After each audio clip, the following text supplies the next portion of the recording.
증가하는 해외 유입 환자에 효과적으로 대응하기 위한 중요한 방안 중 하나가 임시생활시설입니다. 거듭 말씀드리지만 임시생활시설은 해외 유입 감염의 지역사회 확산을 차단하는 중요한 보루입니다. 그간 철저한 관리를 통해 감염 전파 사례가 단 한 건도 발생하지 않은 안전한 시설입니다.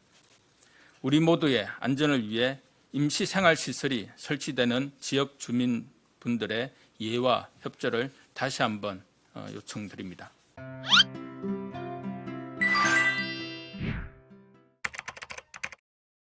캠핑장, 커피 전문점 등에서 집단 감염이 처음으로 발생하는 등 감염 확산의 위험이 도사리고 있다는 점을 기억하시고 방역 수칙을 일상화해 주실 것을 당부드립니다. 정부도 국민들과 함께 방역과 일상적 사회 경제적 활동이 조화될 수 있도록 더욱더 노력하겠습니다.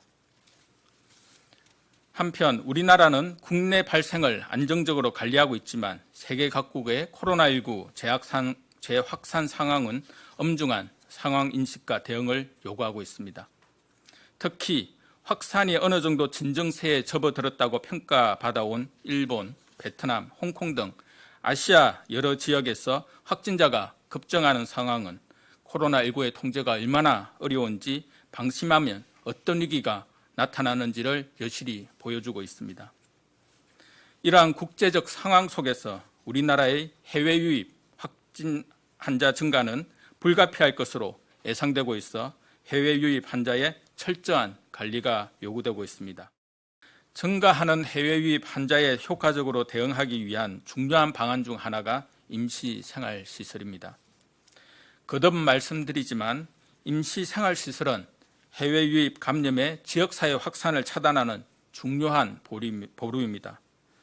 그간 철저한 관리를 통해 감염 전파 사례가 단 한 건도 발생하지 않은 안전한 시설입니다. 우리 모두의 안전을 위해 임시생활시설이 설치되는 지역 주민분들의 이해와 협조를 다시 한번 요청드립니다.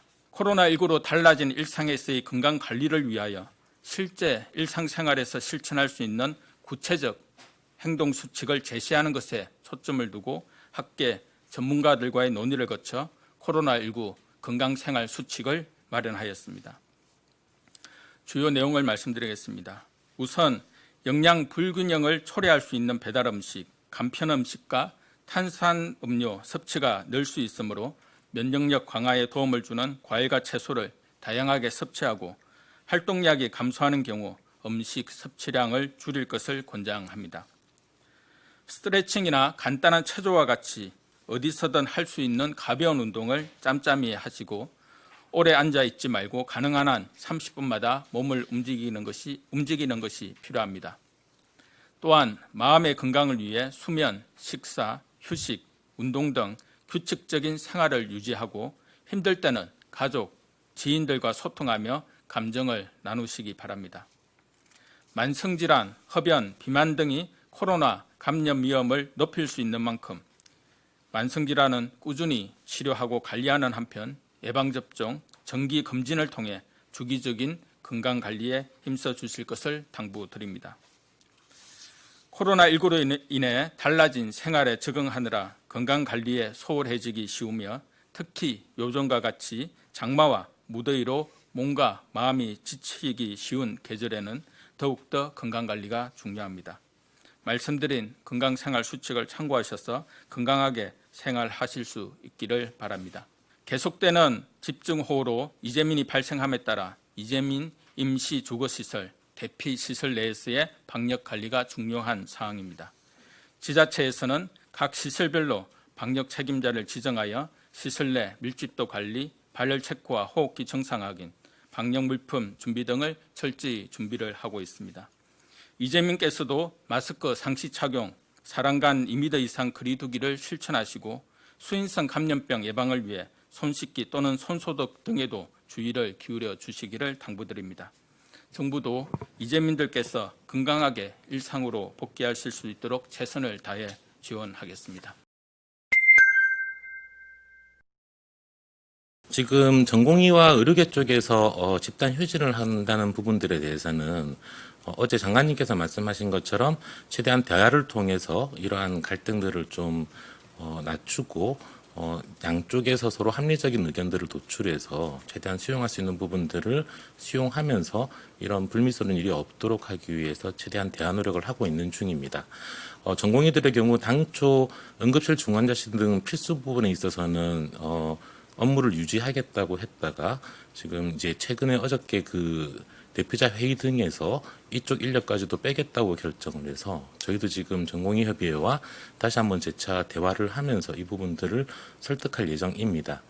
필수적인 부분들, 특히 응급실이나 중환자실 같은 경우는 예상치 못한 어떤 그런 의료적인 수요가 있을 수 있기 때문에 그 부분에서 인력을 빼는 부분 자체가 국민들께 큰 피해가 될 수 있다는 우려를 가지고 있고 최선의 방책은 이 부분에 대해서 근무 공백이 생기지 않도록 정부등과 대화를 해서 문제를 풀어가는 게 최선이라고 생각하고 있습니다. 다만 그 부분 외에도 여러 대안들을 함께 강구하고 있어서 현재 병원협회 등과 함께 대체 인력의 확보 부분이나 그 수술실 같은 경우에는 예약 일정의 조정 등 의료 수요를 좀 축소시키는 부분들도 함께 대응하려고 하고 있고 대체 인력의 확보 부분도 지금 신경을 쓰고 있는 중입니다.